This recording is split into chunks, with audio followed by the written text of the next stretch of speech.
Go ahead. Yeah, we also have Madam Chaudhary, Madam Paromita Chaudhary, the principal of the school, and a bunch of highly enthusiastic students. This is a Deepavali Eve for the whole of India, and then Right. nothing can be more exciting than this, to have someone like Jaideep with us. Sanjeev, if you want to informally say a few words, welcome to Madam Paramita Chaudhary, principal of the school. Welcome, Madam. Madam, you'll have to switch on the mic.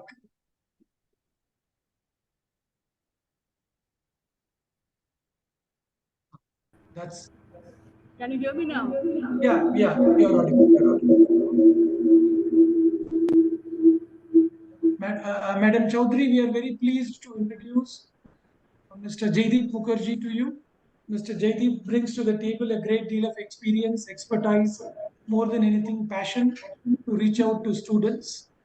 We are very happy to play a role here. A very warm greetings to Mr. Nakul Kamani. Mr. Nakul Kamani, the chairman of IACC Jamshedpur, and who is also the main force behind the school. Over to you, Sanjeev. Any other informal remarks before we start the program? We'll start, sir. We'll start it.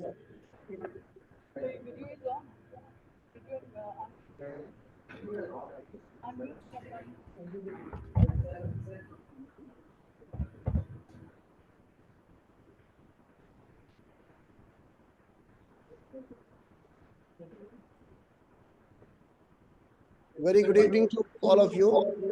Am I audible? Yes, very much. There's an echo. So, on behalf of Indo-American Chamber of Commerce, Jamshedpur chapter, I welcome all of you.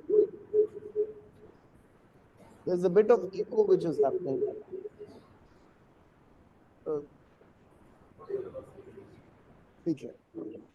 And actually, the Indo-American Chamber of Commerce have been engaged in a whole lot of activities.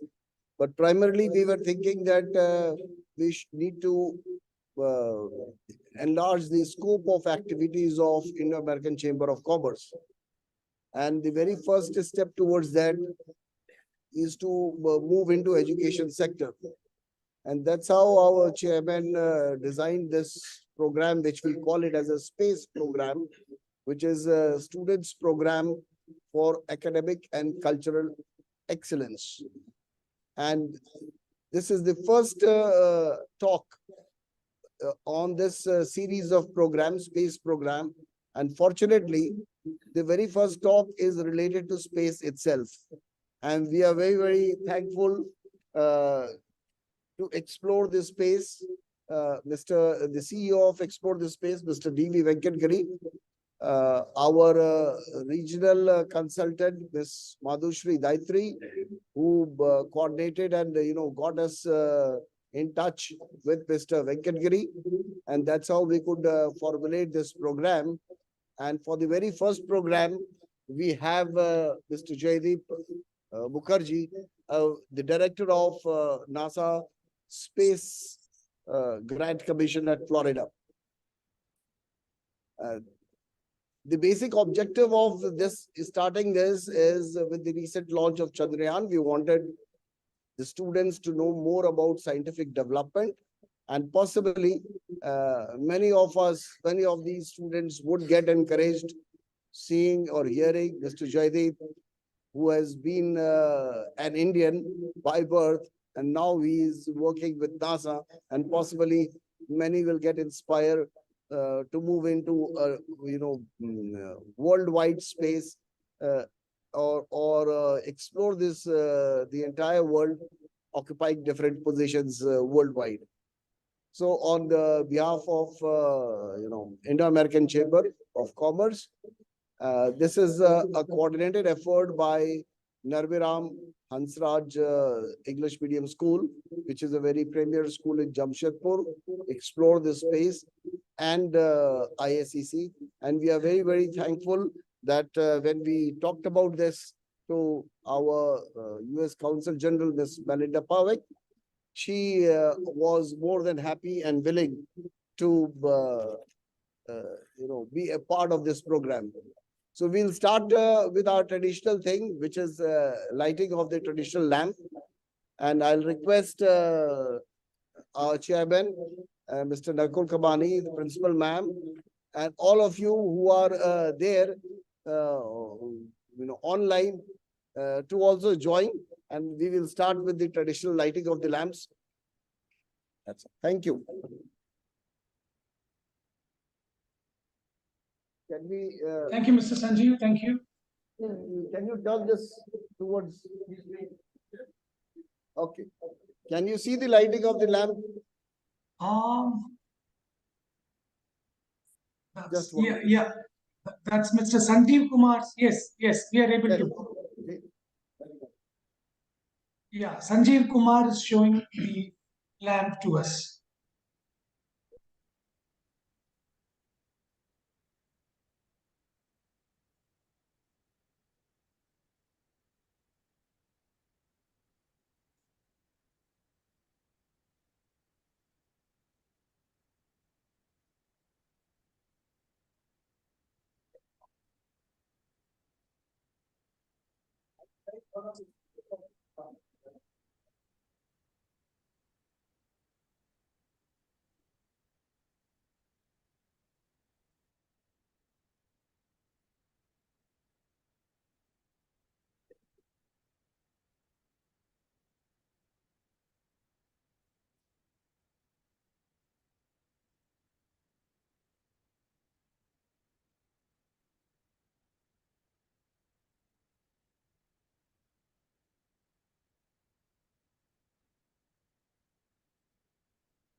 Thank you, Chairman, sir.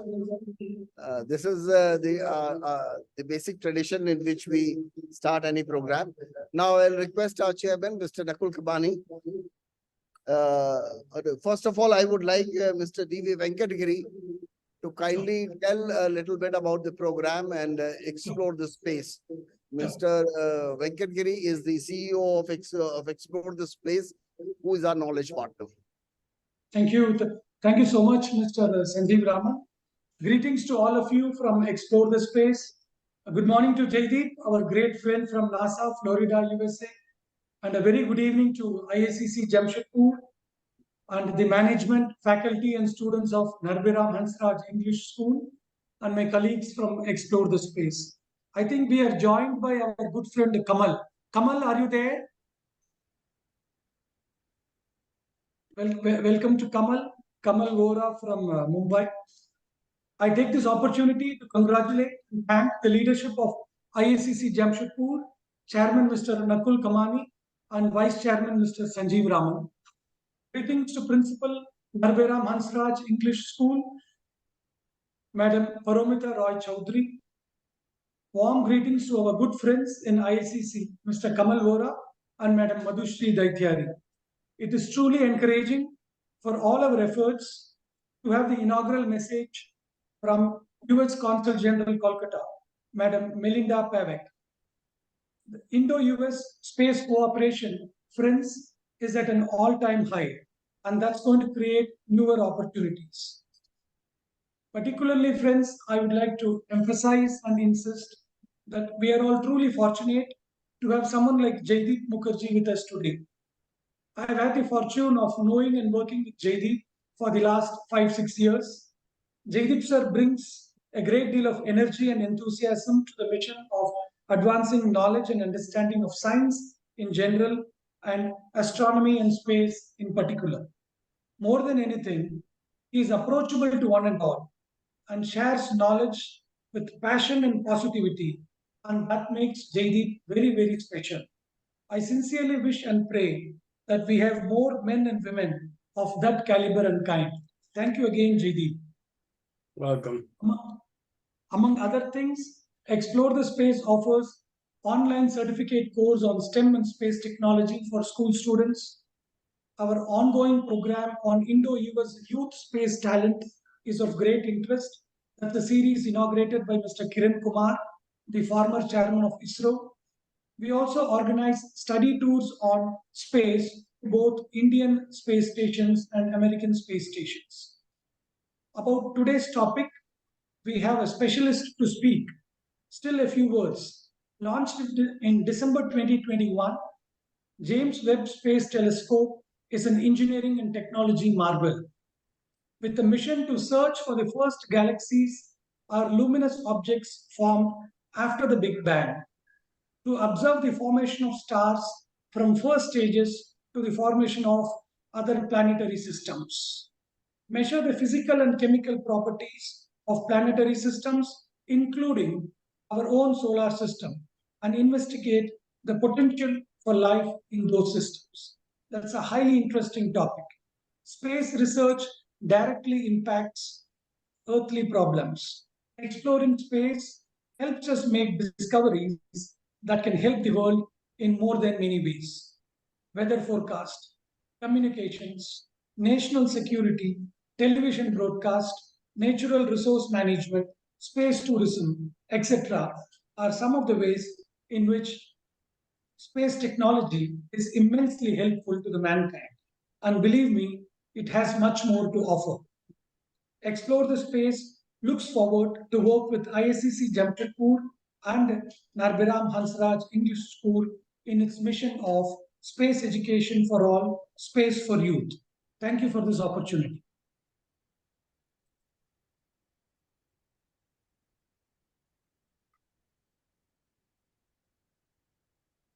Thank you, Mr. Venkatgiri.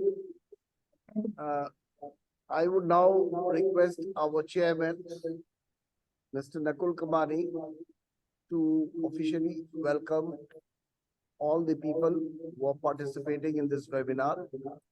I would like people to know about a brief profile about Mr. Nakul Kamani. Mr. Nakul Kamani Mr. Nakul Kamani hails from the famous Kamani family, being the elder son of late Sri Dharamchand N. Kamani and grandson of late Seth Narbheram Hansraj Kamani, who was the pioneer and one of the first businessmen to be invited to set up business in Jamshedpur by Tatas over 100 years ago. With a background of proven business acumen, dedicated patriotism, and broad-hearted philanthropic disposition, Mr. Nakul Kamani is an established industrialist. He completed his graduation with bachelor's degree in commerce and attended several executive development programs organized by the III and XLRI on subjects such as marketing, management, and business management practices. Mr. Kamani has over 40 years of working experience, having set up greenfield projects as diverse as soft drink bottling plants under the franchisee from Coca-Cola Company Limited in India and thereafter in Nepal, as well as a franchisee from the Pepsi Cola Company in India. He is the chairman of Kamani Group and is the director in Mrs. Samarth Engineering Company, Sparks Technology Private Limited, the Water Base Limited, Steel City Press, and Mrs. Rushabh Investment. He actively takes part in matters relating to trade, commerce, and industry, and represents and has been president of, currently he is the president of, chairman of Indo-American Chamber of Commerce, Jamshedpur, past chairman of CII, Bihar and Jharkhand, and past president of Forum of Ancillary Suppliers of Tata Motors. Besides, he is also highly involved in a lot of philanthropic and social commitment activities. He is the president and trustee of Narbheram Hansraj English School, president and trustee of VN Kamani High School, president and trustee of Gujarati Hansraj High School, trustee of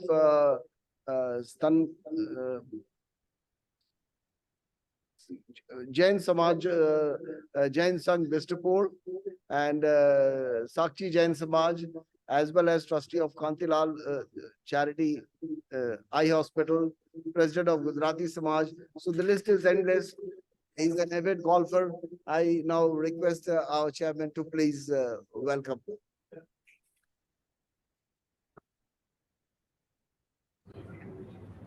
It's okay. Talk.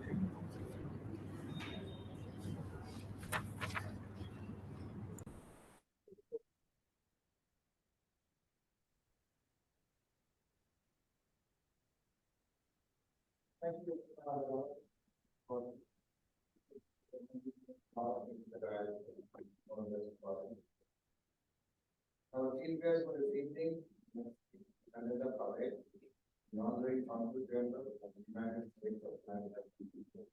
Mr. Jaideep Mukherjee, director of NASA, FSDC, joining us from Florida, USA. Mr. and CEO of and program coordinator and vice chairman of the Environmental Chamber of Commerce. And the academic coordinator and the principal of the Space and Thought, organized by the International Chamber of Commerce on unveiling the space, unveiling the journey.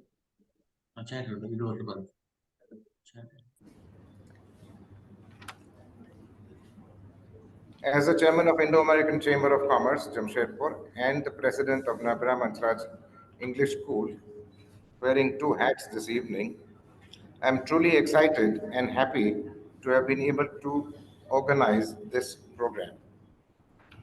Chandrayaan's landing on the dark side of the moon has been a first and has revived the imagination and interest of the world in matters of space once again. The collaboration between ISRO and NASA has been a long and successful one. The first rocket launched from Mumbai in Kerala was in 1963 with the help of NASA and was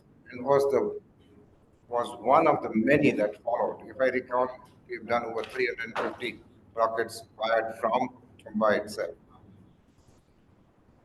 Uh, the relationship between the two countries, as far as space programs are concerned, you may recall two prominent American astronauts of Indian origin who were prominent members of NASA's space missions and who have both done both the countries proud. One is Ms. Sunita Williams, who has taken part in two space travels and will probably be doing quite a few more, as she is one of the more senior uh, astronauts with NASA.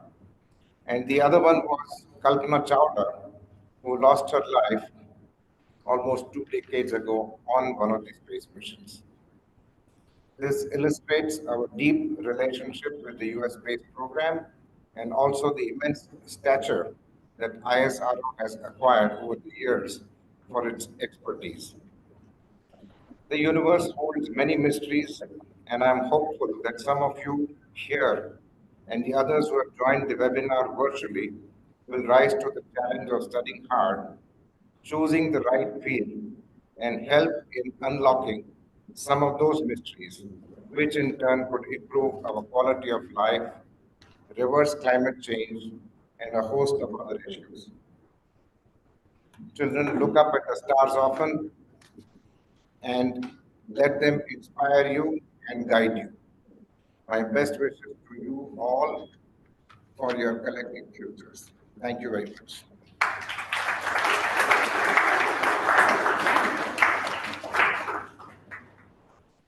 Thank you very much, sir, for those inspiring words.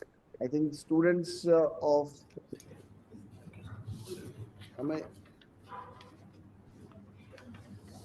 am I audible? Yeah, you are.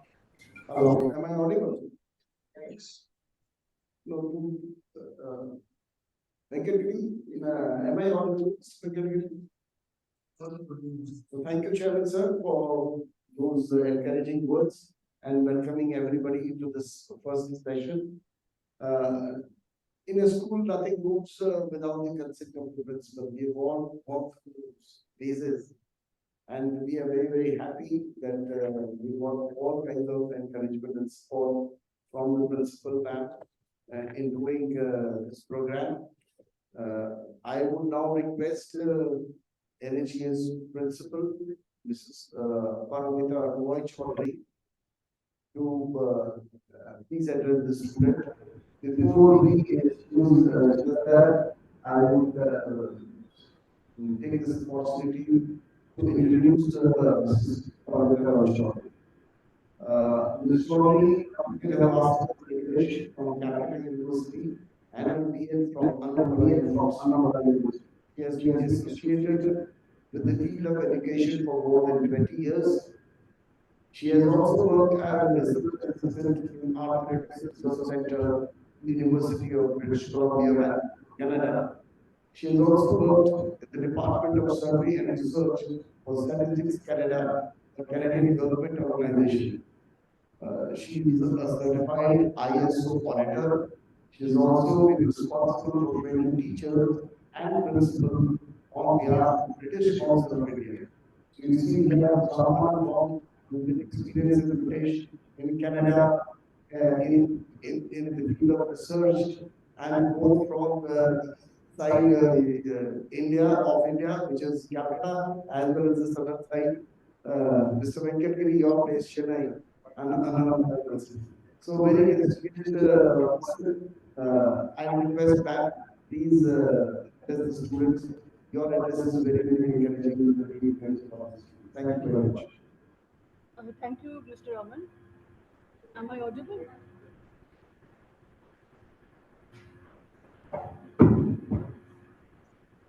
Thank you, Mr. Raman. Good evening, everyone here, and good morning to Dr. Joydeep Mukherjee. We are indeed very fortunate to have you with us today, and thank you for giving us your valuable time. I thank Commander Sanjeev Raman and Mr. Venkatgiri for collaborating with NASA and making this happen. Special thanks to Mr. Nakul Kamani, President of the School Management Committee. His personal interest and initiative has seen us through many interesting endeavors, and this webinar being one of them. Thank you, sir. And warm thanks to our chief guest, Melinda Pavlik, Consul General, US Consulate, Kolkata. This webinar is very relevant today.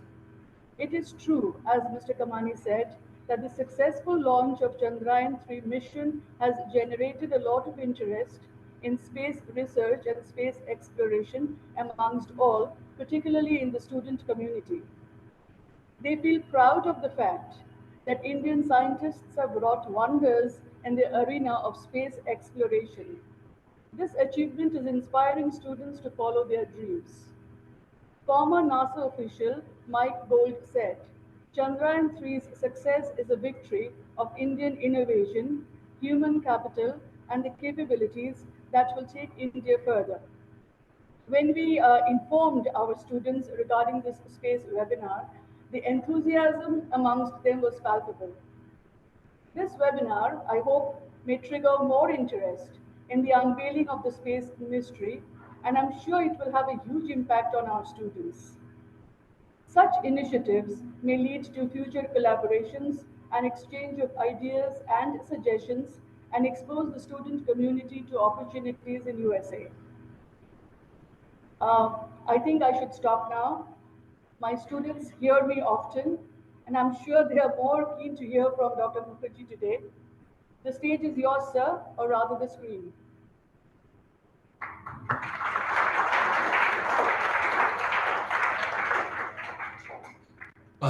Thank you very much, and good evening to everyone in Jamshedpur. It's a holiday here in the US. Yes. Jaydeep, we need few more minutes. We'll be playing the inaugural address of the Consul General. Kindly bear with us. Okay, no problem. Thank you. Thank you for the understanding. Now we'll have the inaugural address of Consul General Madam Melinda Pavlik. When we had approached our US Consul General, Ms. Melinda Pavlik, She was very, very eager to participate and join live on the program, but due to a busy schedule, she has sent her a recorded message of her. Consul General Melita Pavik began her assignment at the U.S. Consulate General, Kolkata from August 12, 2021.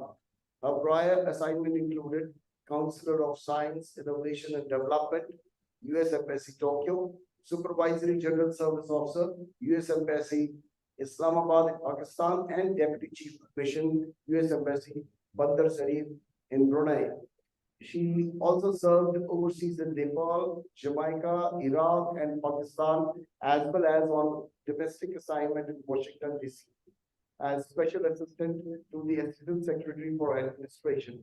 Melinda became a Foreign Service Officer with the Department of State in 2004. Before joining the Foreign Service, Melinda worked for Johnson & Johnson as a supply chain senior analyst, was a consultant and a project manager who implemented a quality management system using Six Sigma processes, improvement methodology, and ISO 9000 standards, and taught English as second language in Japan. Raised in Minnesota and now a resident of Wyoming, Melinda earned a master's degree in business administration in operations, supply chain, and strategy from Carlson School of Management at the University of Minnesota. Melinda earned a Bachelor in Arts degree from Augustana College in Political Science, Economic and Asian Studies. Melinda's partner, Brandon, is a finance consulting and training professional based in Chicago. Now I request Mr. Venkat Gari to kindly play the message of our Consul General, Ms. Melinda Pavik. Thank you. Thank you. In a few seconds, we are ready.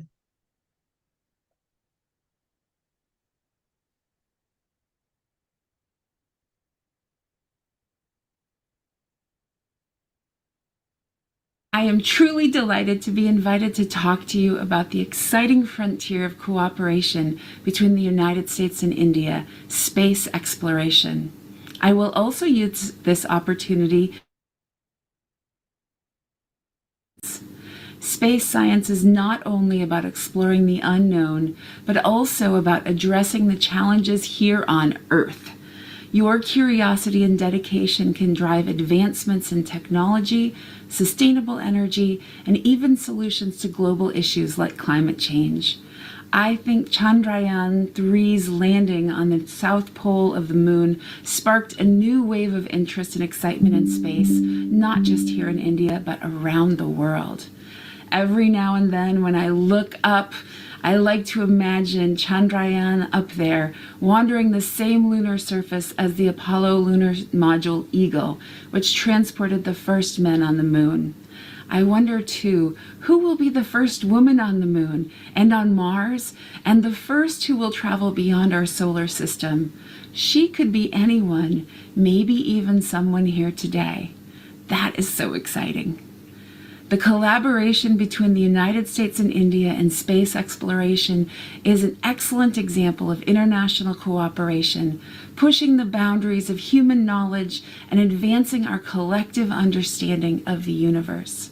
I am proud that the United States and India have a long and successful history of space cooperation.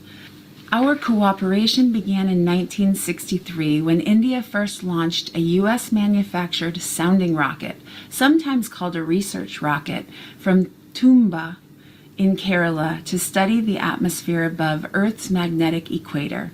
Over the next 12 years, the United States and other nations helped India build and launch more than 350 sounding rockets from Tumba. That same launch site in southern India has become a major site for meteorology and atmospheric research, which provide valuable information about how the systems of our Earth interact, information that is increasingly important in the face of climate change. I'm also proud of the roles that Americans of Indian and South Asian descent have played in our space program. I am sure that you know about Sunita Williams, whom NASA selected as an astronaut in 1998. Sunita is a veteran of 2 space missions and will be a part of future missions too. And of course, we remember and honor the courage of Kalpana Chawla, who died in the Space Shuttle Columbia 20 years ago, and all those who have given the ultimate sacrifice in this quest to explore our vast universe. Our early relationship in the field of space science has developed into a robust partnership exemplified by scientific exchanges and joint projects. President Biden and Prime Minister Modi have set a course to reach new frontiers across all sectors of space cooperation. On June 21st this year, India became the 27th nation to sign the Artemis Accords, demonstrating its commitment to sustainable and transparent space activity. The Artemis Accords, which are grounded in the Outer Space Treaty of 1967, are a set of non-legally binding principles to guide sustainable civil space exploration. These principles, which include transparency, peaceful purposes, registering of space objects, and release of scientific data, help make space safer and more predictable. They allow all nations, even those without space programs, to benefit from the scientific data obtained in space. By working together, we can advance the beneficial use of outer space for all humankind. NASA and the Indian Space Research Organization ISRO have agreed to develop a strategic framework for human spaceflight cooperation. NASA will provide advanced training to Indian astronauts at the Johnson Space Center in Houston, Texas, with the goal of mounting a joint effort to the International Space Station in 2024. Another exciting project is the NASA-ISRO Synthetic Aperture Radar Project, or NESAR. Scientists from NASA's Jet Propulsion Laboratory in California, along with their ISRO counterparts, are currently working together on this civilian satellite to help address the challenges of climate change through advanced Earth observation capabilities. To be launched in early 2024, the satellite will use advanced radar imaging to provide an unprecedented detailed view of Earth. The NESAR mission will measure Earth's changing ecosystems, dynamic surfaces, and ice masses, providing information about biomass, natural hazards, sea level rise, and groundwater, information that will improve scientific understanding of climate change and our Earth's systems. Both our leaders recognize that global climate change is a profound threat to humanity. It is critically important to utilize all our strengths to fight this threat, and I am proud that we are using space technology and the NESAR project to do so. Space programs must reflect the diversity of our societies. When we bring together people from different backgrounds, different cultures, and different experiences, we gain a wider array of perspectives, creative ideas, and problem-solving approaches. It's not just about fairness and equality. It is about maximizing the potential of human intelligence and creativity to solve the complex challenges that space exploration presents. Speaking of diversity, I would like to emphasize here that gender diversity is essential not only on Earth, but also in the realm of space exploration. The inclusion of women and non-binary people in space initiatives is not only a matter of equity and social justice, but it also makes our mission stronger and more representative of the entire human population. According to NASA figures, as of March this year, 72 women have flown in space. Of these brilliant women, 44 have worked on the International Space Station as long-duration expedition crew members, as visitors on Space Shuttle assembly flights, or as space flight participants on short-duration missions.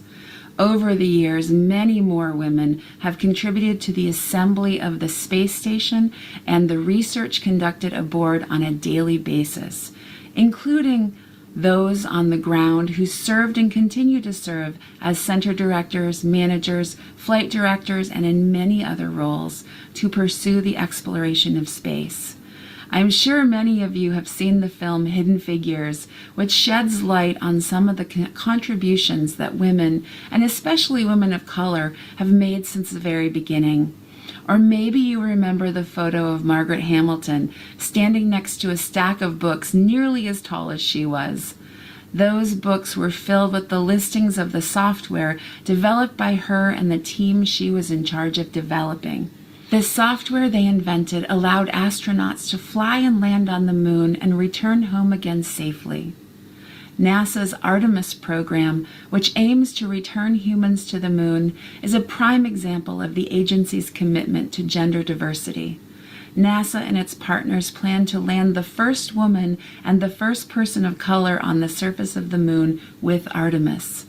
Following 2 Artemis test missions, Artemis 3, which is currently planned for 2025, will mark humanity's first return to the lunar surface in more than 50 years. So exciting! Space exploration is open to anyone with a passion for discovery and a commitment to scientific exploration. We need scientists, engineers, mathematicians, and leaders from all walks of life, regardless of gender, nationality, color, or creed, to help us unlock the secrets of the universe. I encourage you all to study hard and embrace the opportunities that lie ahead. I hope to see many of you contributing to the future of space exploration, ensuring it is inclusive and representative of all people. And most of all, I encourage you to keep looking up. Keep imagining what lies out there ahead of us all. Keep trying and working and dreaming about the possibilities. There is so much good ahead of us. And we can do so much when we do it together. Thank you, and may the stars continue to be our guide in this incredible journey.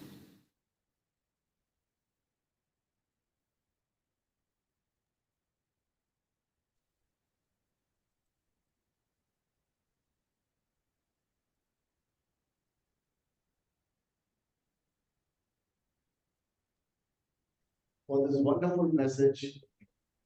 It focused on so many areas with the emphasis on creativity, innovation, diversity, gender equality, passion, and encouraging students for their drive and passion for discovery, as well as peaceful purpose for scientific development.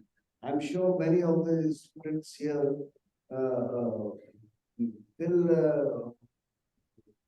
in future would have some kind of collaboration with the US programs, and they would very meaningfully contribute to both the countries and will bring glory to both the countries.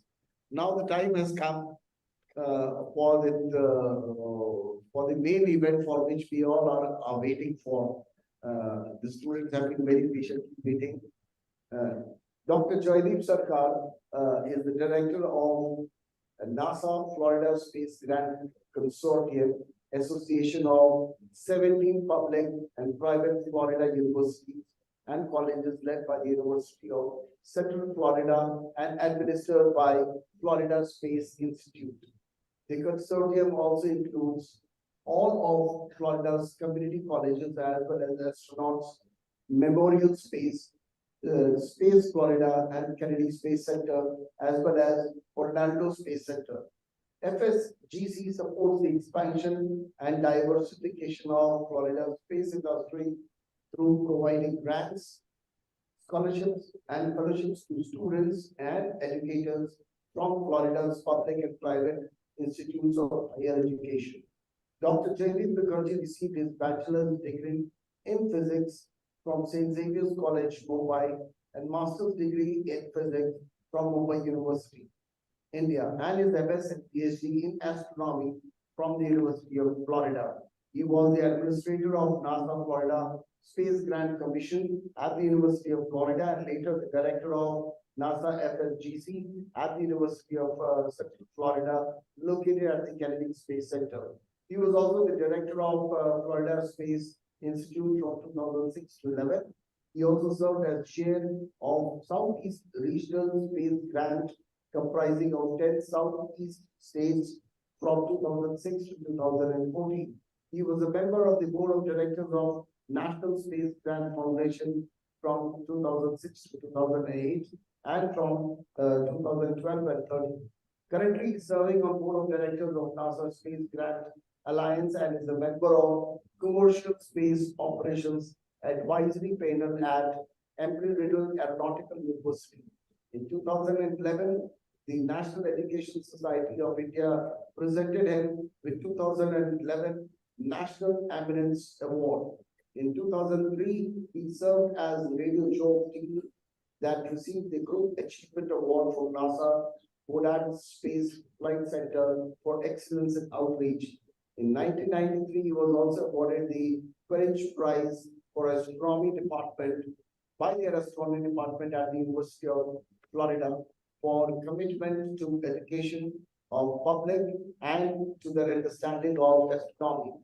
He has published one book titled Close Binary Stars, a pictorial atlas, along with two others, Dr. Robert and Dr. Dick Denton. He's an avid follower of cricket and is tennis player. He's married to Srila Malik, and they both reside in Kirksville, Florida. So welcome, Dr. Jagdeep Mukherjee. The floor is all over to you, and we are eagerly looking to hear. Thank you very much. Thank you very much. Good evening to everyone in Jamshedpur. As you see, I live in Florida. You can see the Florida image taken from the space shuttle. I live just across Kennedy Space Center, and I see launches almost every week. In fact, there was one yesterday. But I work with students. I work with school students and college students from throughout the state of Florida. I've sent experiments from school and college students to the space station. So that's the passion, is to work with students. That makes me get up every morning and try to work on projects with different faculty and students. Today, I'm going to talk to you about the James Webb Telescope, because I think that's one of the most ambitious project that NASA has ever taken. It's been very successful. It's very costly. But I want to talk to you both about the rocket, about the telescope, about the orbit, and also then talk about the science. I want to address both the engineers, the future engineers, and future scientists in this group. But one thing I should tell you is that, one thing I can tell you right now is the fact that you have taken the time to come listen to the talk is the first step that you have taken to be very successful in your career. You don't have to be a scientist, you don't have to be an engineer, but we just follow what you want to do. That's 99% of the work done. So I really want to congratulate you for being over here. So you allow me to share my screen, and I'll start with the presentation.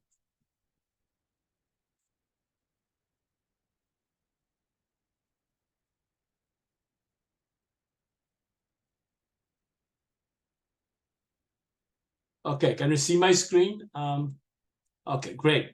So I'm going to talk to you about the James Webb Space Telescope, and this main reason is to search for our origins.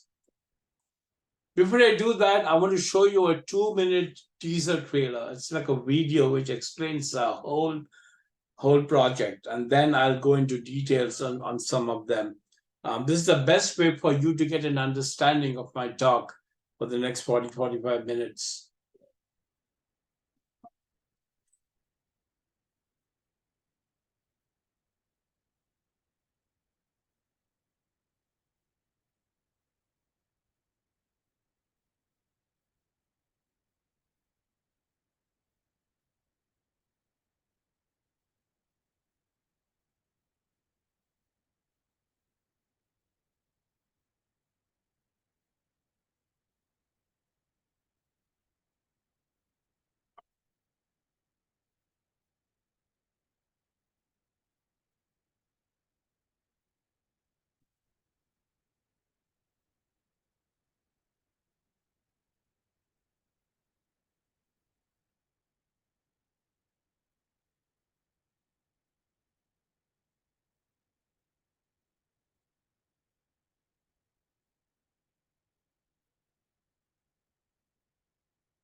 So that's in general what I'm going to talk about today.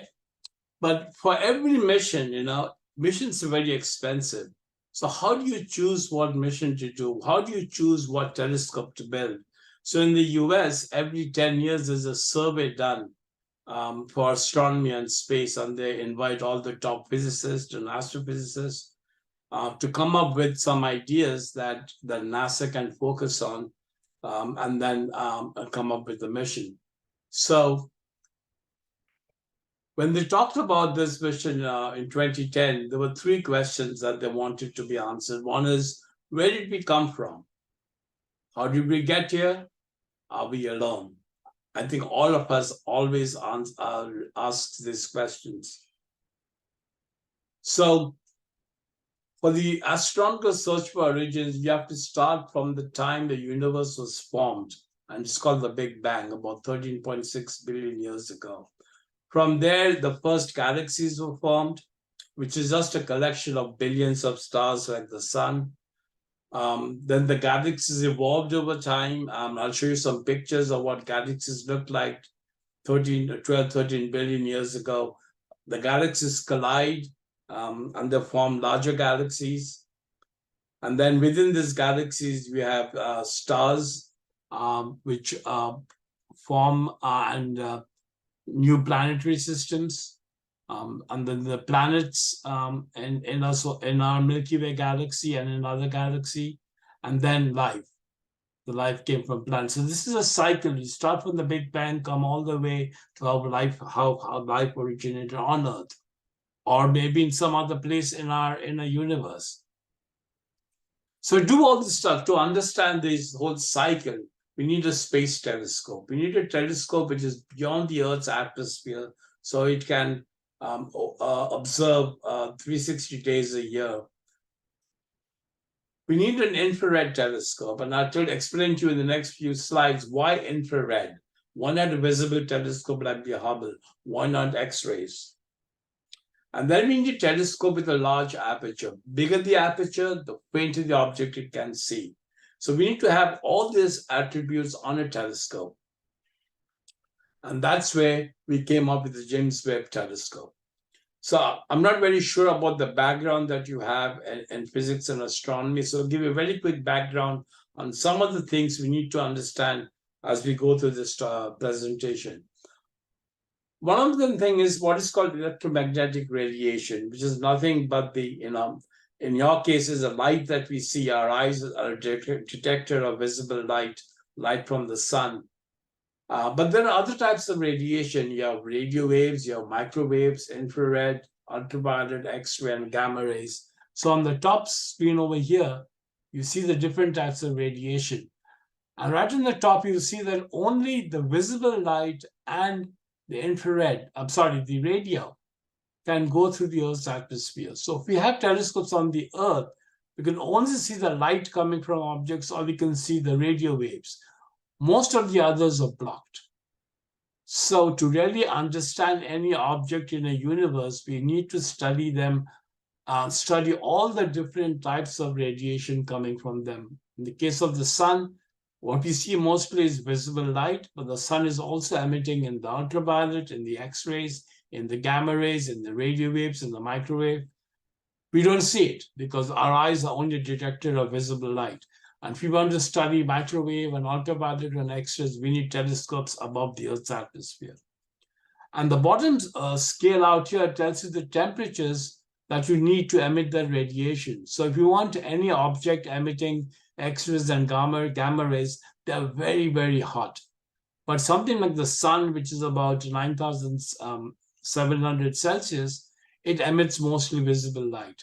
But if we go down to other objects like dust in our galaxy, or newborn stars which are surrounded by dust, they are very, very cold, and they are emitting infrared radiation. So if you want to study infrared radiation, if you want to know what the newborn stars are, or newborn planets, or even early galaxies, we need to study in the infrared. But look at it, the infrared is mostly blocked by the Earth's atmosphere. Some of them do come through, but it's mostly blocked. So we need to have a telescope above the Earth's atmosphere to study the infrared. So that's why we study infrared, because we really want to see how new stars form, how new planets form, how new galaxies form. But there's another reason we want to study infrared. And I'm trying to put a lot of information in one slide, but I don't have the time to talk about it in detail. And that is called redshift. So you have all heard of Doppler effect, which is nothing but if you're in a railway station and you see a train with the engines horn blaring coming towards you, you'll notice that the sound pitch changes. It approaches you and then it goes past and the sound pitch changes again. And that is called Doppler effect. And that's for sound. In the case of light, it's the same thing. If you have an observer, you on the earth, but you have an object which is going away from you, then the light, which is the form of a wave, is stretched. And we call it stretches more to the red, because if you look at a light wave, the more stretched it is, the more redder it is. And if it's more squished, it's bluer in color. So we say if our object is going away from us, the light that is reaching us being shifted, or red shifted, and it shifts from bluish to about reddish. While if the object is coming towards you, then the light waves are squished together, and we say it's blue shifted because the colors move from the red to the blue part of the spectrum. But why am I talking about this for the universe? And the reason is because our universe is expanding, is actually accelerating. From the time of the Big Bang, which was a small dot, the universe has expanded a lot.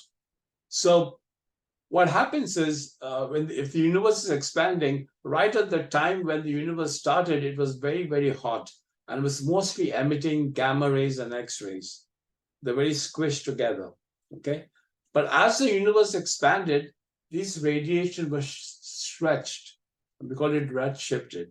It doesn't become red in color, but it's stretched more to the red part of the spectrum. So all the way from gamma rays, it is stretched so much that the light that was emitted by these galaxies at the formation of the universe is now more towards the infrared, because it's stretched so much. So that's another reason why we want to study the infrared, because the emission, the radiation that has been emitted by galaxies and stars 10 to 12 billion years ago have now mostly become infrared. And that's called the cosmological redshift. But as I said, I'm trying to put in one lecture's worth of information in one slide. But I want you to get an understanding why we are studying infrared. And then we said the light from the first galaxies is redshifted from the visible into the infrared. So, if you had visible light from galaxies, they have been stretched, and they're mostly in the infrared. Yes, most of the sun's energy, as we know, is in visible light. But if you look at infrared emission, say, if you look at a human being carrying, striking a flame, a matchstick, you notice that the matchstick is the brightest because that's the hottest. While the eyes, which are really, very cooler compared to a face, is bluish in color, and so on. So we study infrared radiation even on the Earth, from different creatures and from humans. Infrared is a radiation, but it is felt like heat. It is not heat, but our skin is it's somewhat like a detector of infrared radiation, and we feel it as heat. But remind you, heat and infrared are two different things, they're not the same thing. Here's an example of visible and infrared light. To the left, you see two creatures, invisible, and to the right, that's what they look in infrared, because they're emitting infrared radiation. Right now, you're in a room, and the room gets warm because there's so many people in the room, and we are also emitting infrared radiation, more than visible or any other radiation. It's infrared. And you get the perception of heat because the skin is the detector. So that's why we built this James Webb telescope. I'll quickly talk about the telescope itself. It's a very large telescope. The diameter is about 6.5 meters. The primary mirror, there are two mirrors, but the main mirror is about 6.5 meters in diameter. It's a successor to the Hubble Space Telescope. The Hubble Space Telescope is still in orbit and is still getting great pictures. In fact, at the end of the talk, I'll show you a new picture which was released yesterday by both the Hubble and the James Webb Telescope. It's an international collaboration between the US, Europe, and Canada. It was led by a Nobel laureate called Dr. John Mehta. And total cost is about $8.7 billion. This is expensive. Now, this is not just the cost of the telescope. This is the cost of people working on it, all the instruments that were built, the rocket itself, the launch itself, and so on. But it's not cheap. And it was supposed to have launched years ago, not in 2021, but way before that. But it's tough to build an instrument like this, and my hats go up to the engineers who really came up with a way to build something. I'll talk to another interesting part of this telescope is that if something goes wrong with the telescope, we cannot do anything to it. In the case of the Hubble is just orbiting the Earth. In the case of the Hubble, if something went wrong, which it did in the beginning, we could send missions to the Hubble telescope and we could repair it. But if something goes wrong with the James Webb telescope, it is so far away that we cannot do anything to it. It'll be a total loss. So they have to be very careful that everything was working fine before they launched it. So it was launched in December 25th in 2021 from an Ariane 5 rocket from French Guiana. I know one of the questions I got from the students was why they use this rocket and why is it from French Guiana, and I'll talk about that in a few minutes. Here's a replica of the telescope. It's not the real one, but it's a replica. But it shows how big it is. I can see all the scientists and engineers who have been a part of this project. These are the international partners. The European space agencies gave the rocket and the launch and 2 science experiments. The Canadian space agencies gave 2 science experiments. NASA was the mission and the observatory, and the launch site is French Guiana. It's near the equator. And there's a reason why we chose that site. I'll come to that in a second. Here's the primary mirror. These are just for the engineers in the group. You have the main mirror. The light comes and hits this main mirror, reflects off this mirror. This secondary mirror reflects off that, goes through this hole out here, and then there are instruments in the back. This is something called the sun shield, and I'll talk about that in a couple of slides. But this is the main telescope itself, the main mirror of the telescope. So because the mirror is big, if you try to build a big mirror, you cannot make it one unit, because it will sag under its own weight. Even on the Earth, the largest telescopes on the Earth are not made up of one mirror, but they're made up of a number of small mirrors, and then they're put together and they contribute like one primary mirror. The Hubble primary mirror was just one mirror itself because it was not very big, but the James Webb is so big that you have to have individual mirrors, and they're put together, they're controlled via computer, and they act as one big mirror. This gives you an example of the different telescopes that we have been using. The Hubble Space Telescope, that's the size of the mirror. The James Webb Telescope, that's the size. It's a lot bigger than the Hubble. And then we have an infrared observatory actually in space called Spitzer, but it's very small, so it cannot detect faint objects. This is mostly in the visible, so Hubble Space Telescope is mostly in the visible and some infrared. The James Webb Telescope and the Spitzer are mostly in the infrared, very little visible. So that's the difference between the 3 main space telescopes that are orbiting the Earth right now. So the mirror segments, they're all made up of 18 hexagonal segments, because that's the best way, the hexagonal shape is the best way that you can fit the elements together. It's made up of a material called beryllium, because that's very light. It's very lightweighted, and it's coated with gold, a thin layer of gold. And the reason they put gold is because it's a very good reflector of infrared radiation. So, as I said, there are 18 segments. This was, again, one of the questions asked by the students. there are 18 segments. Okay, so we have to figure out a way to making them all work together as one whole mirror. And later on, I'll show you an animation of that is done. But you have actually small, what's called actuators or small motors behind each of these elements. And the computer controls all of these so that it acts as like one element. And I'll show you an animation in a few slides. Remember, the James Webb telescope is an infrared telescope. If the instruments get radiation from a hot object, whether it's even the Earth or the moon or the sun, the instruments will not work. So we have to figure out a way of blocking most of the heat or the strong radiation from the sun and block it so that the instruments behind the sun shield do not get the heat and the radiation from the sun. And it's an amazing feat of technology. So this is another picture of the sun shield. It's made up of 5 or 6 different layers. I forget the material, but they actually can block most of the heat as a result of the sun's radiation. So here are the 2 sides of the Webb telescope. We have the hot side, so we have the light coming from the sun. And look how hot it is. It gets about 85 degrees Celsius. But the sun shield blocks most of that. And when you come to the other side where we have the instruments, it's minus 233 degrees Celsius.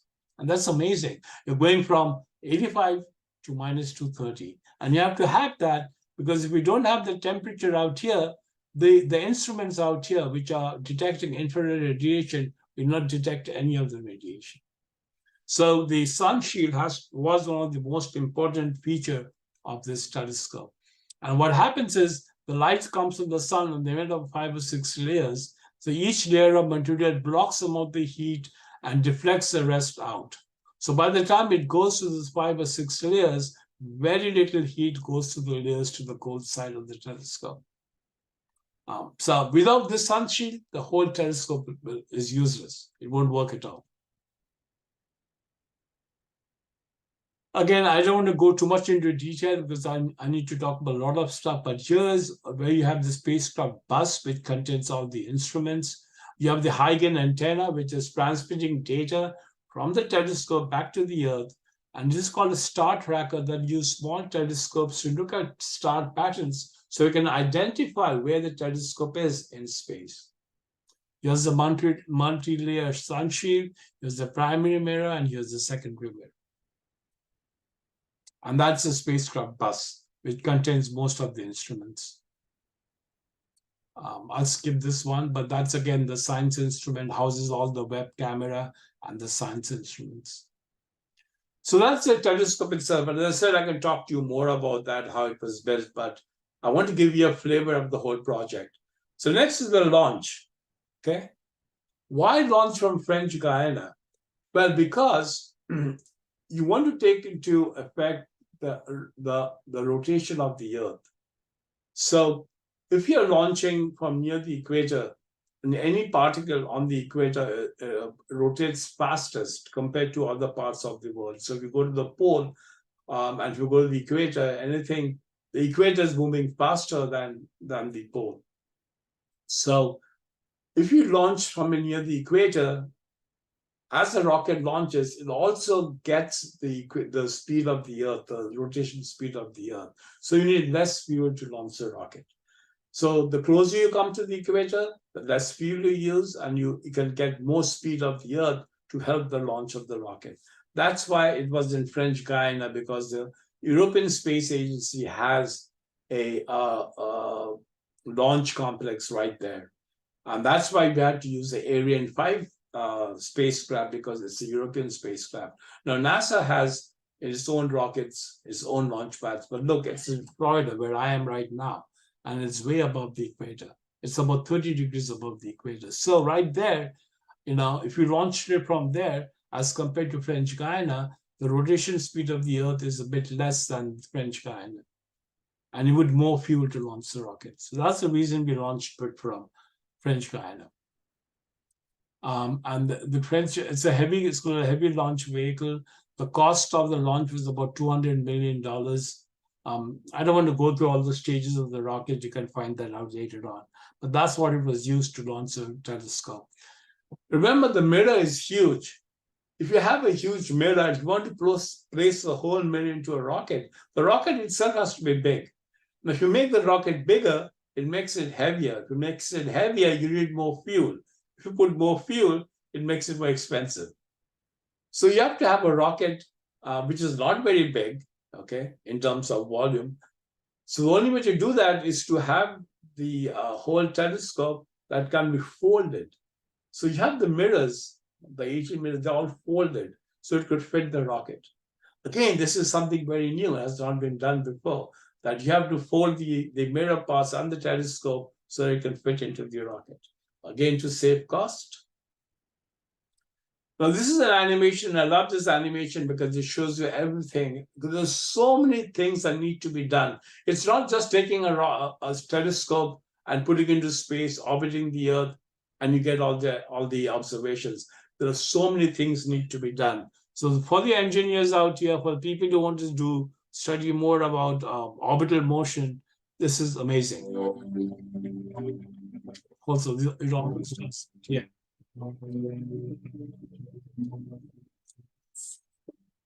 Northrop Grumman actually built the telescope. This is the deployment sequence.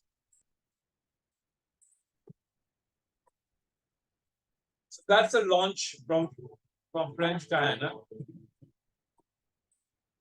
And it explains everything on the screen. I don't have to say anything. Now look at the bottom left-hand side. It shows where it is. It's going to go beyond the moon.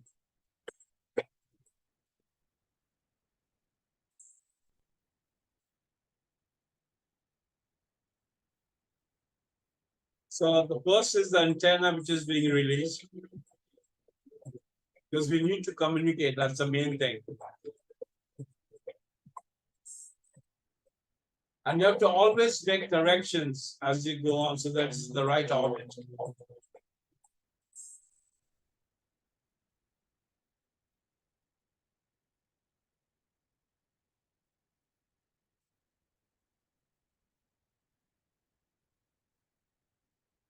That's the deployment. Again, this is all animation.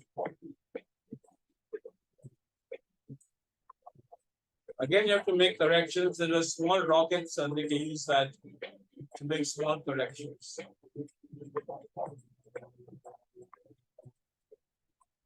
So now we've gone past the moon.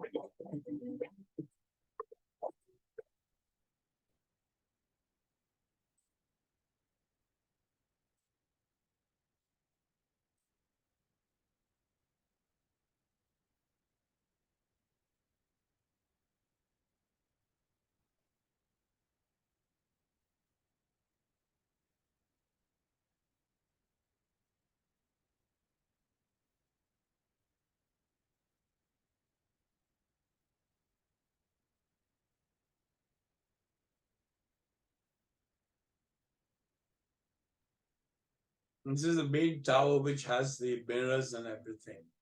As you see, there are so many things that need to be done before the telescope is ready to observe. And it's already 5 days from launch.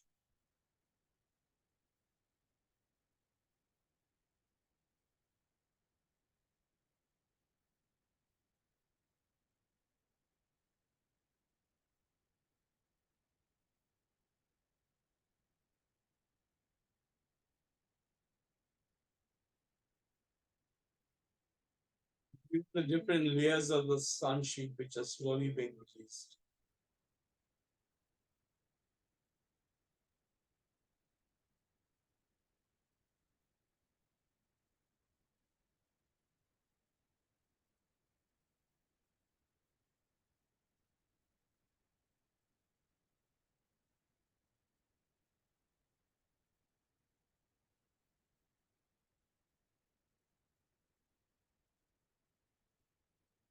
Then you see the different layers.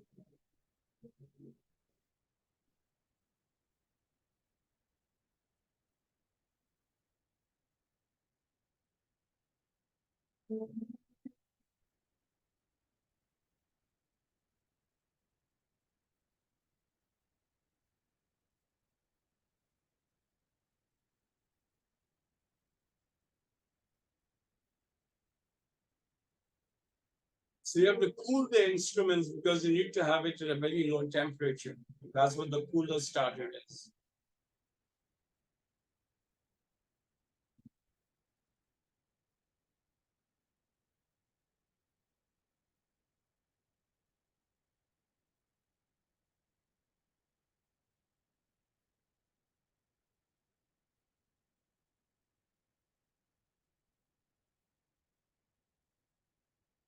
You see how the mirrors were folded, now they're making it into one big mirror.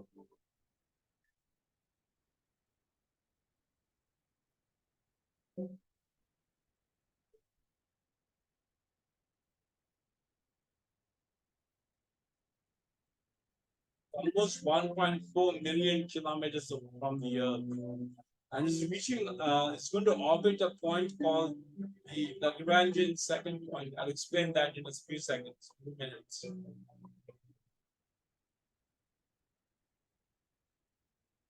So it's going to orbit this imaginary point called L2. But I wanted to show you this because just to show you so many things that have to be done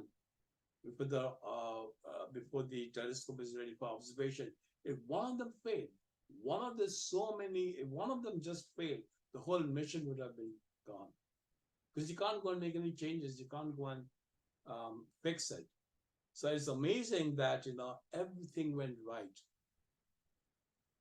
So the orbit, why choose that point? Why go so far away? Why not just orbit the Earth? So here's the scale of our solar system. We have the sun, we have Venus, we have the Earth. It's about 150 million kilometers. So Webb is actually going to orbit the sun along with the Earth, but at a point about 1.5 million kilometers or 1 million miles away, what is called the second Lagrangian point. The second Lagrangian point is just a point in space where the gravitational force of the Earth and the sun balance each other. And it balances the orbital motion of that object over there. So the L2 point is a point of gravitational balance between the sun and the Earth. And the Webb telescope is going around that point.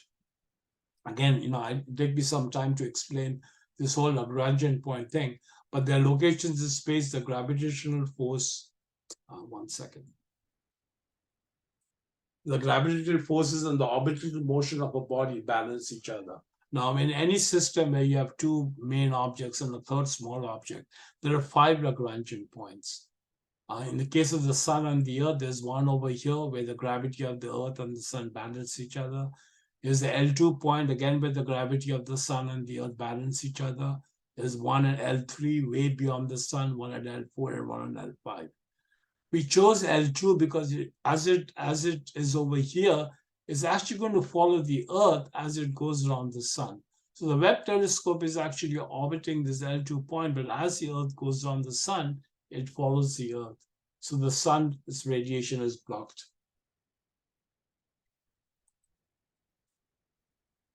Here's another example of that different Lagrangian points and the James Webb telescope.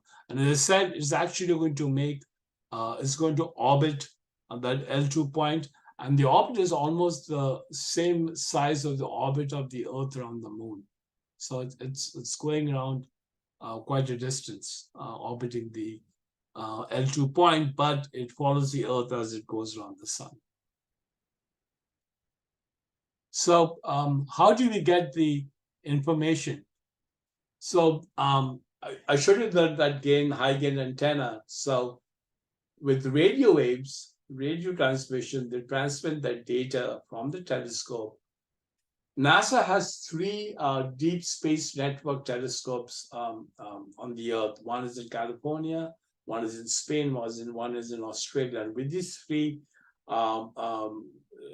radar telescopes, it can see any part of the sky. So the Webb can downlink about 57 gigabytes of data each day. I know it's not much compared to what we can do on the Earth. Here, think about it. We are 1.5 million kilometers away. But you can still downlink at least 57 gigabytes each day. And it takes about 5 seconds for the data to travel from Webb to the Earth. It's so far away. So here is NASA's Deep Space Network. As I said, we have one in Goldstone, California, one in Madrid, and one in Canberra. And with all these three, we can always have contact with the James Webb Telescope. And NASA uses all these three telescopes for other objects, for other spacecraft too, not just James Webb. Voyager 1 and Voyager 2 are still being they're in contact through this Deep Space Network. And I know there was a question by one of the students. Here's the operations center in Baltimore, Maryland, where they get all the data once it goes to the Deep Space Network. So that's all I want to talk to you about the telescope and the orbit itself. Now let's talk about some of the science. Again, if you want to talk about every observation that James telescope has done so far, it will take me days. So I'm going to choose some of the first earlier ones, and then I'll end with one that was released just yesterday. And it is everywhere from planets in a solar system to stars which are dying to first galaxies and so on to other exoplanets. There's a variety of topics. And again, as I said, to go into detail for each of them, I have to give you a lot of background. So my information is going to be very sketchy just to give you an idea of what's happening with each of these observations. So let's look at the first observations by the James Webb Telescope. And here it is. This is just a collection of galaxies, okay? Now think of it. If you take a grain of sand and you hold it at arm's length, that's the area of the sky that the James Webb Telescope looked at. Just that small area. And it saw hundreds and hundreds of galaxies. Each object that you see over here are a collection of about 100 to 200 million stars. Some bigger than the sun, some smaller than the sun. You're seeing light which, hold on one second. I am very bad at remembering numbers. So light left, what you're seeing right now is light which left these galaxies 4.5 billion years ago. That's how long it took for the light to reach us. So what we're seeing is this time travel. What we're seeing is what these galaxies look like 4.5 billion years ago. And here's the interesting thing. As I said, there are a lot of things going on. The big galaxies that you see out here is the cluster of galaxies. Now, this cluster of galaxies, this is the whole combined cluster of galaxies, it acts like a lens. It's called a gravitational lens. And what this thing does is that if you have faint galaxies in the background, it magnifies it. It distorts it, it magnifies it. And that's what you're seeing as these curves that you see out here. These are nothing but images of far distant galaxies which have been magnified by the gravity of these the big galaxies right here in the foreground. It's called gravitational lensing. And that's what you see. The colors which in blue and yellow are the brighter or the nearer galaxies. The ones which are reddish in color are galaxies far away. Remember I told you that light stretches as the universe is expanding. So the universe is very small in the beginning, but right now it has expanded a lot. So all this emission from these galaxies have been stretched to the infrared. And because the James Webb Telescope can see in the infrared, it can detect some of these galaxies. So here's an example of the Hubble to the left of the same area in the sky and the James Webb Telescope. But look at the exposure time. For the Hubble Space Telescope, we had to look at that area for 11.3 days. So when you take a picture of the Earth, our exposure time is less than a second, milliseconds. Otherwise, it'll be overexposed. But because these galaxies are so faint, you have to expose it for a long time. So for the Hubble Space Telescope, it was 11 days. But because the Webb is a larger telescope, it can look at fainter objects. Look at this, 0.8 days. That's why the James Webb Telescope is such an amazing piece of instrumentation. You can do what What the Hubble took 11 days, it took 8 days, less than 1 day, and you see more objects. So that's one of the first pictures they took of a deep part of a galaxy, of a universe. Again, a small part, a grain of sand held an arm's length. And again, what you're seeing is light, which left it about 4 to 5 billion years ago. And then those lenses that you see, the stretch, those are galaxies further away, 6-7 billion light years away. So that's one. That's one of the first picture of deep space. The second interesting one was what is called an exoplanet. This is a planet going around another star in our Milky Way galaxy. Again, for others who don't know much about the hierarchy of the universe, we are a very insignificant star called the Sun with 8 planets, a number of minor planets and dwarf planets and comets. We're going around the Sun. The Sun is going around the center of our galaxy. Our galaxy has about 200 million stars, 200 billion stars like the Sun. We're going around the center of the galaxy. There are, I think, more than 200 billion galaxies in a universe. In fact, if you want to count the number of stars in our galaxy, you go to a beach, take some grains of sand in your hand, start counting the grains of sand. Then the number of stars in a universe is more than the grains of sand of all the beaches in the world. Think about that. Just go to any beach and just take a grain of sand, start counting them. Imagine all the grains of sand in all the beaches in the world, and yet the number of stars in a universe is more than that. If you want to count the number of stars in our galaxy itself, and you count 1 star a second, and you count and you continue non-stop counting, it takes you 3,000 years to count the number of stars in the galaxy. So you see how insignificant we are. We are in one small corner of a galaxy. If you think of a galaxy like a poached-fried egg, the yolk at the center of a galaxy, the Sun is somewhere in the white part of the egg, 1/3 of the way from the center of the egg. That's where we are, and we're going around the center of a galaxy. I'm diverging a bit, but we have seen more than 5,000 planets, some bigger than the Earth, some mostly bigger than the Earth, going around other stars in our own galaxy. And our guesstimate is that there are at least more than 5 billion planets in our galaxy itself. That's a low number. So think about it, 5 billion planets. They're not like the Earth. Most of them are bigger than the Earth right now, but there will be some like the Earth.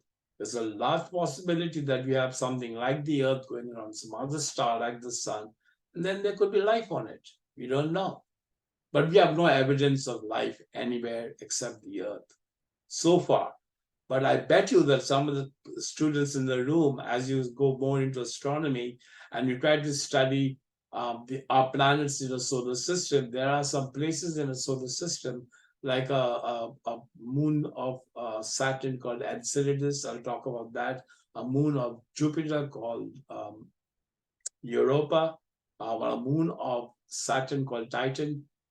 There are chances of biological life forms, microbiological life forms in those objects. So this is one of the exoplanets, the first exoplanets that the James discovered. This is an artist's conception. Now, when the James telescope looks at all these planets, they don't look at a big planet, it's too far away and it's blinded by the light of the star it's orbiting.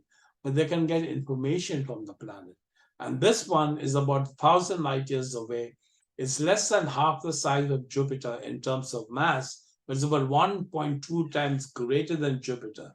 So it's very puffy planet. Look at the temperature of the planet. It's about 1,000 degrees Fahrenheit. So it's a very hot planet. And it is very close to the star itself. It's actually closer than Mercury is to the Sun. So we're looking at a very big planet, but it's very close to the Sun or to the star. And it completes one circuit every 3 Earth days, as opposed to the Earth taking 1 year, 360 days to go around it. So this is one of the first exoplanets. Why this is interesting is because now with the James Webb telescope, we can study more of these planets, exoplanets, especially the ones which is the comparable to the size of the Earth. We can study the atmosphere of the planets and see if there is any evidence of water or organic molecules, which can then say, then we can then further say there might be life over there. And how do we know that there is a planet over there going around the star? What we do is we monitor the light from the star. Okay, so the star is, when you see the light coming from the star, it should be a flat line. But if a planet is going around that star, then it blocks a part of the light from the star, and we see it as a dip. And that's how we know that there are planets going around other stars, by looking at this dip in the light coming from the star. We do not see the planet itself. It's too small and it's too far away. But we can see a dip in the light coming from the star. And from that, we can deduce the size of the planet and so on. There's something called the spectra. So what we can do is, if you ever say a light going through a prism is broken up into different colors, so that's a spectrum. So we can see the radiation or what is emitted by some of the molecules in the atmosphere of the star. So if there are some molecules, there might be absorbing, there might be water molecules, they might be absorbing some of the light coming from the star, and we see a dip in what is called the spectrum. Or there could be molecules which are actually emitting radiation, and we see that as what is called an emission spectrum. What we're seeing out here is the data that we got from the James Webb Telescope, which are the dots. And what we do is we try to fit a model which describes the emission of water molecules, what it would emit at certain parts of the radiation, and we fit it to the observation, and we see that there are water molecules in the atmosphere of that planet just from the observations from the light and from the molecules absorbing it. So that's exciting that, that we might be able to see water molecules. For the first time, we saw something like this on another planet. Here's another example of another object. It's called a planetary nebula. Planetary nebula is nothing but the last stages of a star like the sun.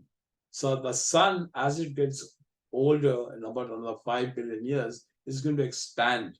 And it's going to expand so much, it's going to go all the way beyond the orbit of Jupiter, and it's going to eject these outer layers. What you're seeing is an ejection of these outer layers of a star, but you're seeing it face on. If you see it edge on, it look like two big bowls with the hole in the center. So this is a picture taken by the James Webb Telescope, but you see a lot of important things out there. You see all these orange. This is nothing but hydrogen gas which has been emitted as the star is pulsating in this outer layers of the star is being ejected away periodically, and then you see all these different layers of hydrogen gas. Here, the blue is what is called ionized gas. It's so hot that the electrons are stripped from the atoms, and they're called ions. So this is the ionized gas over here. But at the center is a star which is creating all this, but it's not a single star. It's actually a double star. And we don't see it very well in the left picture. On the right, you can see them as two stars. The fainter one is the one which is what is called a white dwarf right now. That is the star which has been emitting these layers of its outer parts of the star. And this is the other star. So these two stars are actually going around each other. And the bright one is very, very hot. It's ionizing all the gases around it. So this is amazing that we can get all these information from this telescope. But look at this image out here. You'll see over here, these are taken from two different filters. You see this streak of light over here and the streak of light over here, right? That's actually a background galaxy, very, very far away, billions of light years away.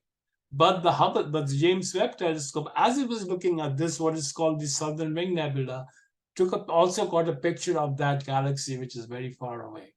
It's got nothing to do with the planetary nebula, but it's amazing that with an image, you can see something which is so close to us and something which is so far away. So here's an example of what happens in the last stage of a star's life, like the sun. As I said, the outer layers gets ejected away periodically, and that's what it's showing out here. And the inner parts gets compressed. If you take the star like the sun, the inner parts will be compressed to the size of the Earth. We call it the white dwarf. And it's been emitting all these layers of gas. And that's what we see as a planetary nebula. This one, just to let you know, I'm translating the data that we got from the James Webb telescope of this picture, and we're translating it into sound. Now, it does not mean that this object is emitting sound. This is a way, in case you're blind, say, and you can't see the picture, you can hear the variation of the sound. And this sound, what they did, what the people, the computer scientists did, was they took the frequency of the light and they converted it to sound. So if you can play this 1 second. Yeah. Again, this is not the sound coming from the planetary nebula, but it's been translated so that people with sights can see very clearly.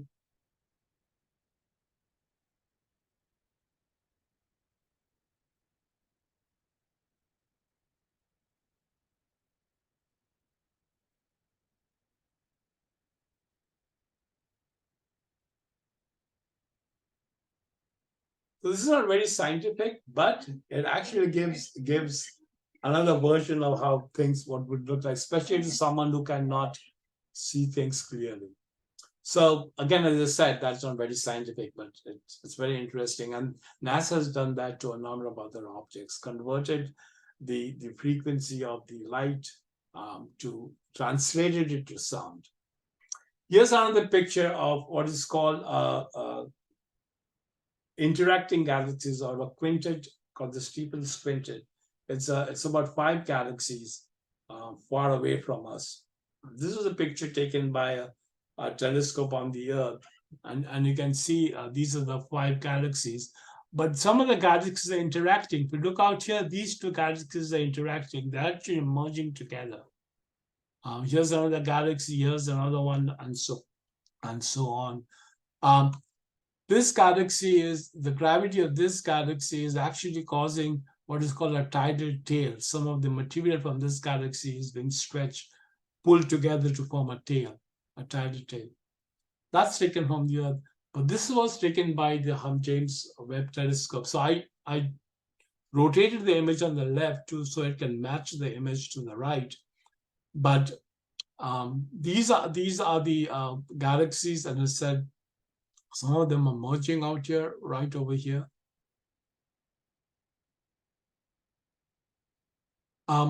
These 1, 2, 3, 4 galaxies are actually about 290 million light years away. But this galaxy over here is about 40 million light years away. So these 4 are actually, gravitationally bound towards each other. But from the Earth, this looks like a quintet of galaxies, though this is very closer to us compared to the other galaxy. What is interesting about this galaxy on the top is at the center of that galaxy, there's a humongous black hole. A black hole which is about 24 million times the mass of the sun. So black hole is an object that actually, well, I'm coming to the near of my talk.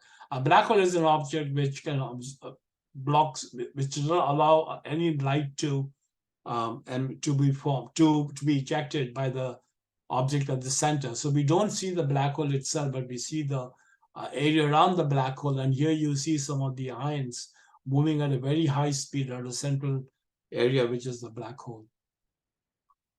Here's something called the Carina Nebula, and I'm going to show you. It always does this. Hold on a second.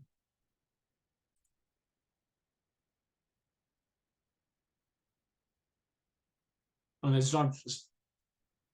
So here's a picture taken by the Hubble Space Telescope of the Carina Nebula, which is a star-forming region. And this is a picture taken by the James Webb Telescope. Look how different it is. But there's so many things going on over here. If you look at the James Webb, look at these pillars. What is happening out here? This is nothing but gas and dust. And in this is like a cavity in this huge nebula. And in this cavity, we have very hot stars. And the radiation from these hot stars is stripping off all the gases. And so if you have a massive object out here, as the gases are being stripped away, this massive object, it could be a star at the center, actually it shields the gas below it, and you form this pillar. But you know, this pillar, it looks small, but light would take 7 years to go from one end of the pillar to the other end. 7 years. It's 7 light years across. Light, if you take light, the light can go around the earth 7 times in 1 second. But at that speed, it takes 7 years. So this is not like a small pillar, it's a huge pillar. You can see all these wisps of gases out here. These are actually the gases that are being eroded away by the hot stars. So this is an amazing picture. It shows the clarity of the James Webb telescope over the Hubble telescope. I'm just going to... Here's the planet Uranus taken by the Hubble Space Telescope. You can barely see, you don't see the rings around it. This is a picture taken by James Webb Telescope, and you can see the rings around Uranus. The problem with Uranus compared to all the other planets in the solar system is that something happened to it when it was forming, an object hit it, and it actually tilted the whole planet. So instead of the Earth going and all the planets spinning this way, going around the sun, Uranus has been tilted by 90 degrees and is spinning this way and going around the sun. That's why we see the rings face on instead of edge on like Saturn. Here's another picture of the rings of Uranus taken by the James Webb Telescope. Here's an animation which shows a computer simulation which shows an object hit Uranus as it was being formed, about twice the mass of the Earth, collided with Uranus and then tilted it. So it's actually rotating, its axis of rotation is about 90 degrees as opposed to 23.5 of the Earth.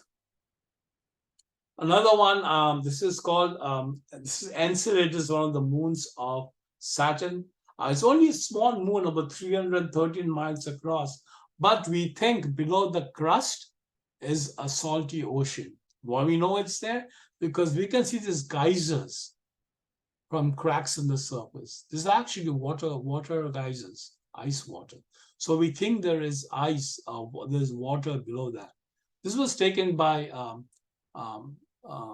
Cassini as it went beyond Saturn.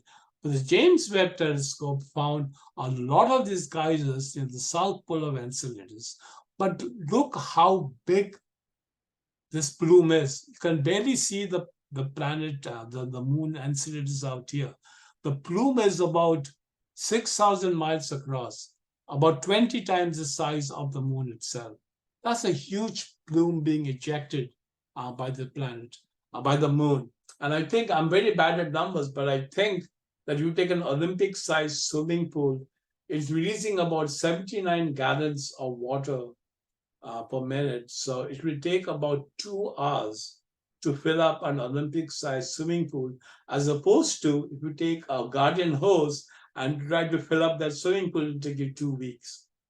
So there's a lot of water being emitted by Enceladus. And it's exciting because if there is water, there might be some kind of life form for all you know, even though it's very, very cold. Here's again, we think that this Enceladus is embedded around the rings of Saturn called the E ring, but because it's ejecting all this water, there's a torus of water around Saturn. You can see the rings of Saturn now are edge on, as opposed to Uranus, which is 90 degrees. So this is interesting that we think there's a torus of water around Saturn, and the water ejected by Enceladus, 30% of it stays in this torus, 70% of it goes and it feeds the ring system of Saturn. Here's a picture of Saturn taken by the Hubble Space Telescope. This is taken by the James Webb Telescope in the infrared.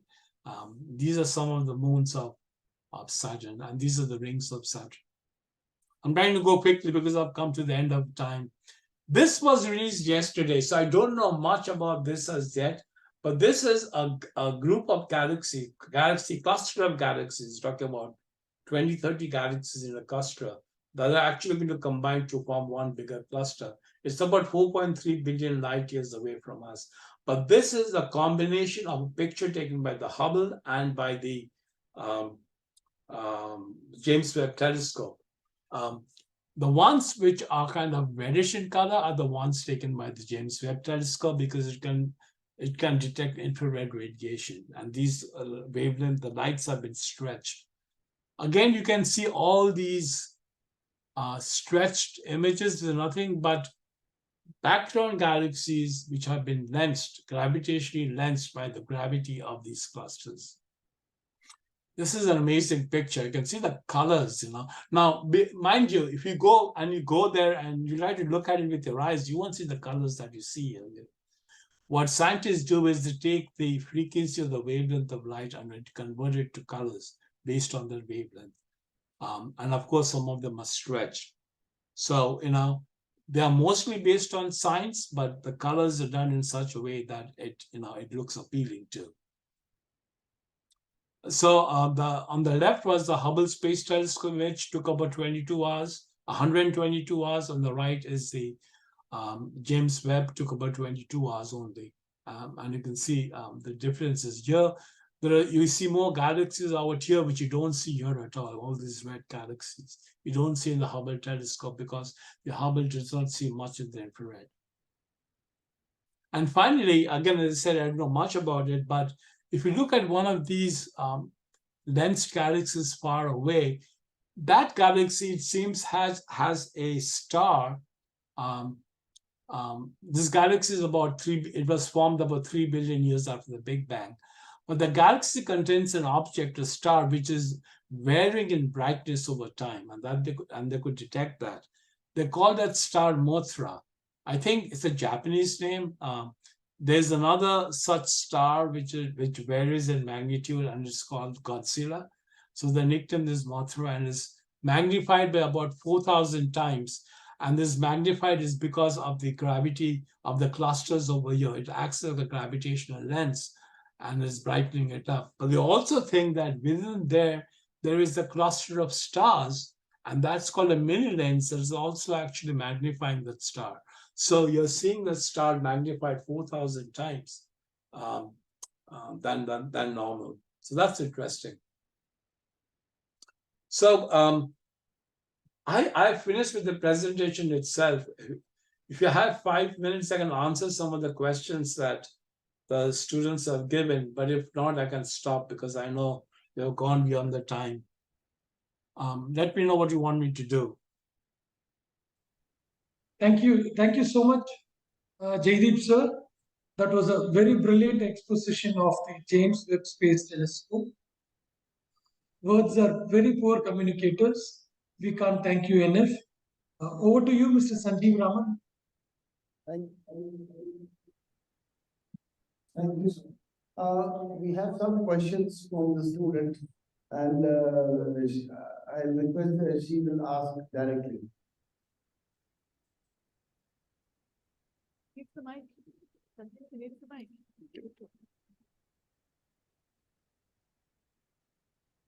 Good morning, sir.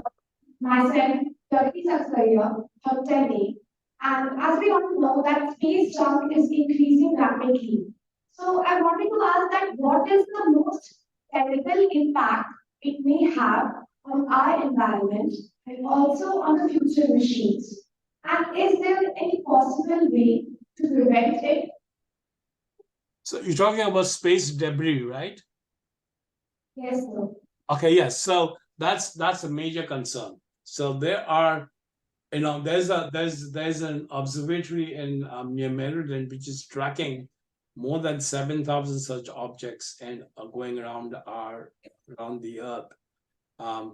And we have to actually track these objects because if some of these objects come close to the space station and if they hit it, it'll cause major damage. Or if it comes close to other satellites in the sky. So a big issue is the space debris, and it's getting worse day by day because SpaceX is launching 50 or 60 satellites at a time. This is for actually internet connection on the Earth. They're called Starlink satellites.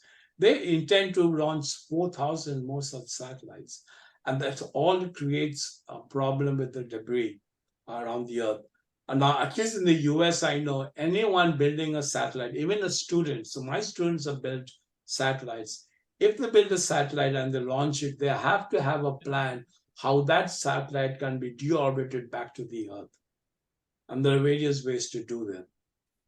The problem here is, I think this is going to get worse every day.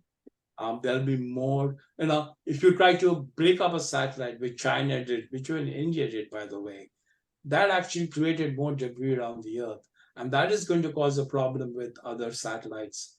So I don't know what the solution is. It has to be, all the governments have to get together and say, hey, stop launching so many satellites. Or if you're launching the satellites, figure out a way how you can deorbit them after the mission is over. It's an issue now. I know NASA has been asking students and faculty to come up with ideas of how you can get some of the debris back to the Earth. Some of them in the form of a large net that you can go and collect and bring it down. Maybe if some of you in this room can come up with some ideas on how we can get some of the junk that is around the Earth back to the Earth.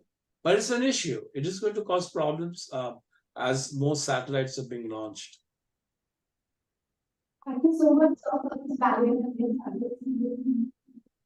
I'm sorry, I couldn't hear you.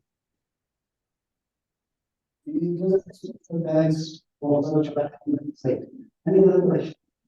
Yes. Please introduce yourself.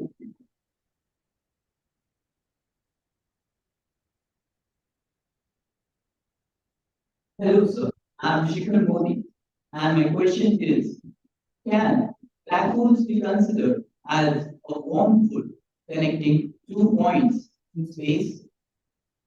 I'm sorry, I couldn't understand you at all. The sound is not. Can anyone repeat the question for me?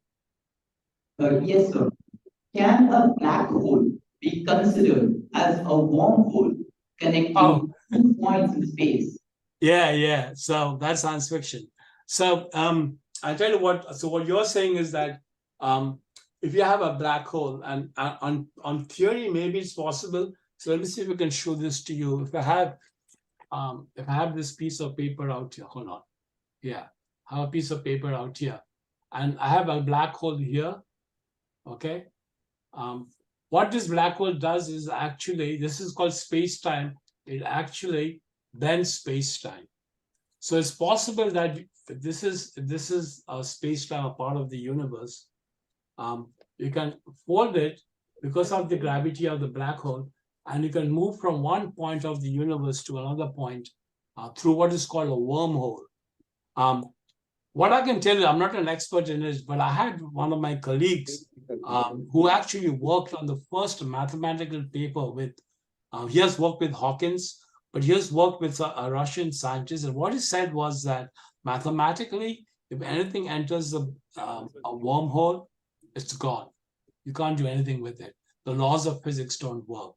So right now, I would say a wormhole is a very interesting story, but it's more science fiction so far.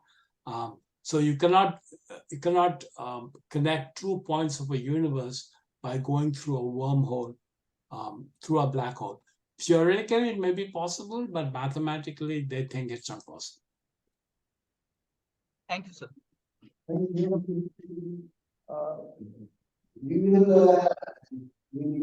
now close this program, sir. Thank you very much, Dr. Jaideep Mukherjee, for taking the time out and enlightening us on this engineering marvel. All the big figures which I was hearing, $8.5 billion. You can see that it has already raised a lot of young minds. And just like Chandrayaan was 3,600 crores, you will find some of these people might land up at NASA and propose a budget which would be less, and create a better engineering marvel. So I'm sure this kind of programs would also help, I would say, improve or enhance the creativity and innovation among the students. I would like to thank Mr. Venkatji, the CEO of Explore the Space, for collaborating with us, and I'm sure going forward many more such programs. My thanks to the NHES school management and principal ma'am for encouraging us to conduct this program. I'm sure without the support of IACC, regional office, national office, we wouldn't have been able to conduct this.